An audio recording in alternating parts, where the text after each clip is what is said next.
And so in this note, I just want to give you an example of our daughters, because this is an important subject, something I've been talking about recently, and I feel it's critical along these lines. Trend setting and what effect it's happening on Muslim girls, on our daughters. There's a crisis in the Muslim community when it comes to our daughters. A crisis of self-esteem. A crisis of self-esteem. We're already a different culture. Before 9/11, we're already a very different tradition than regular Western society. We're very different in many ways, especially in the way we dress, especially in the commitment we have to modesty. After 9/11, it's been 10 years now, and the hatred and the animosity and the spiteful language that spews out of people's mouths about Islam has increased tenfold, if not 100-fold. So it was already difficult to follow, and now it's become something everybody hates. And in the middle of all of that is our daughters that go to public school. Even if they go to Islamic school, doesn't even matter. Then they go to college, and they're covering themselves, and they see girls dressed however they're dressed, and a thought runs in the mind of a young Muslim girl, why can't I dress like that? Man, anything fun is haram. She looks so pretty. Why can't I look pretty? Why can't I be like that? That thought crosses her mind. She's afraid to say it, but it crosses her mind. And she's always thinking about it, and she's depressed. I look ugly because of this thing. People make fun of me. Why are we such a backward society? I don't even know why I have to wear it. That's a serious problem. That's trend setting inside, even if it's not outside. Inside, it's a bigger problem. The heart is now submitted to what is rebellion to Allah. This only happens when we don't give our sons, and especially our daughters, enough self-esteem.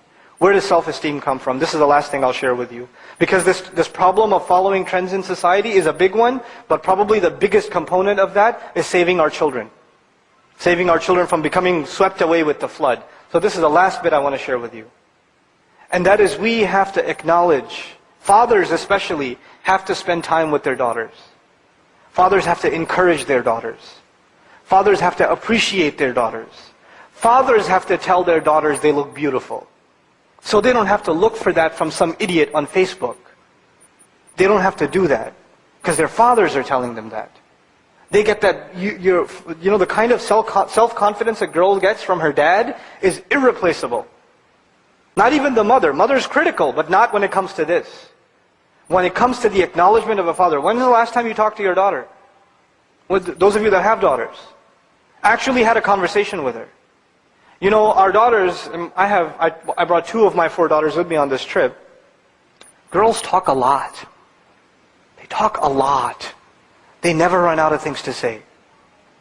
Which is why for men, a lot of times, the moment you hear them talk, okay, yeah, that's nice, and you don't really listen. Right? Listen to your daughters. Talk to them. Because if you're ignoring them now, when they get older, they'll be ignoring you. They will be ignoring you.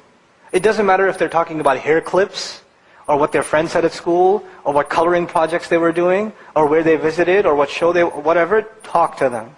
Communicate with them. They need that from you. You need to play that role as a father. We cannot allow our children to fall into that, get swept away into that culture. We can't. So this is one, last bit of advice that I really, really wanted to share with you. Because if we don't do that, wallahi, I'm telling you, if we don't do that, we are cheating our daughters from a proper raising. Follow the way of Ibrahim. And you know what the way of Ibrahim is, right? Didn't follow anybody else. Everybody's worshipping idols, now I'm going to break them. Everybody's going this way, he's going to go that way. He's going to go the way Allah wants him to go. That's the trend to follow.